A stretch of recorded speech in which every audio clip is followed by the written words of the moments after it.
Throwaway account.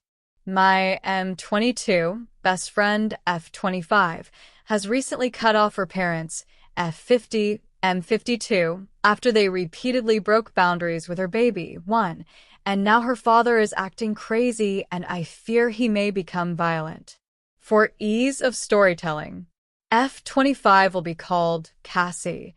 Her parents will be Susan and Stephen. Her baby will be Jamie. Her partner will be Jack.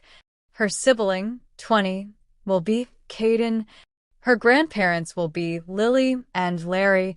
Sorry for the long-winded start, but there are many people involved, and this is complicated. I have been best friends with Cassie since I was 11.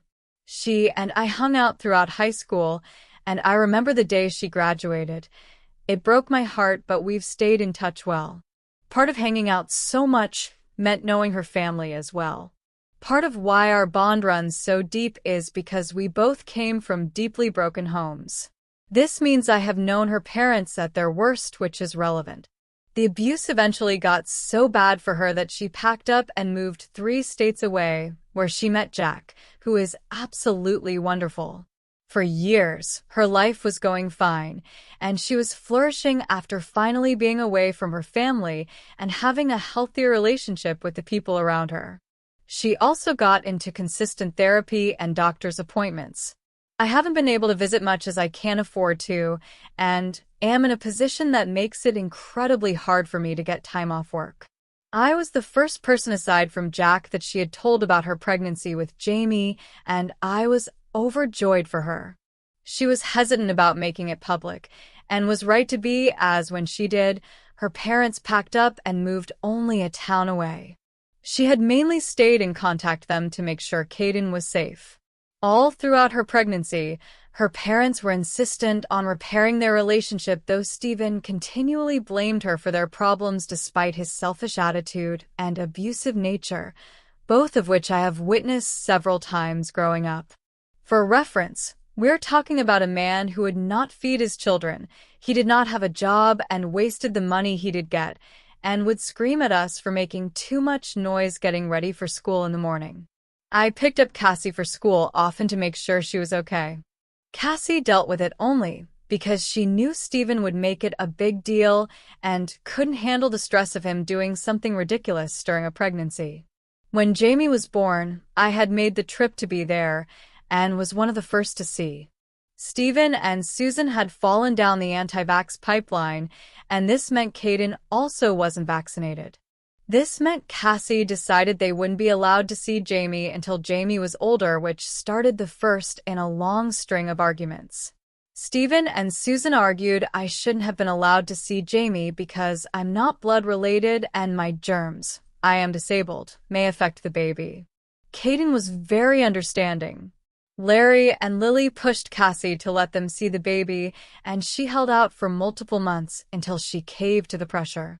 Larry and Lily live a town or 2 away from her and volunteered for caring for Jamie, which is where Stephen, Susan, and Caden began to regularly interact.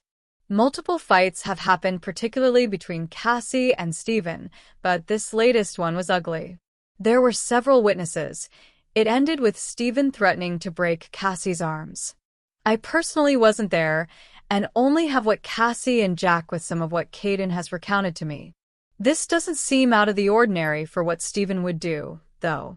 Cassie went full no contact with Stephen, and after Susan continued to guilt-trip her into letting it go and continually relaying information to Stephen, she was also cut off.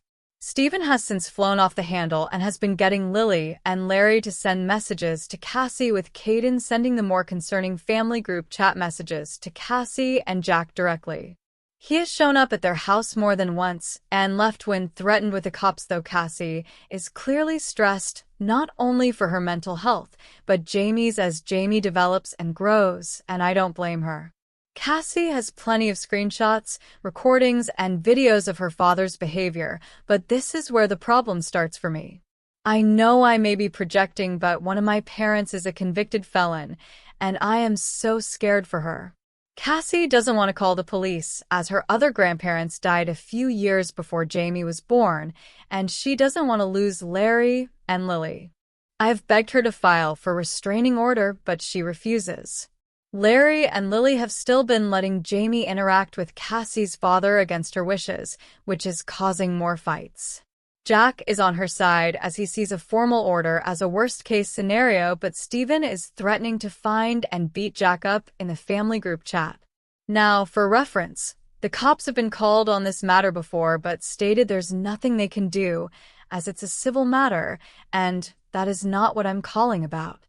Having known Steven personally, I also know he engages in some illicit activity, which is what I want to report instead. Yes, I hope he will face legal consequences.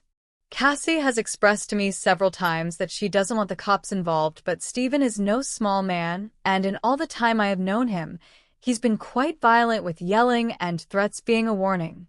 He has maliciously killed 2 of Cassie's pets when she moved out, and I am worried what he will do because of this. So, WIBTA if I phone the police?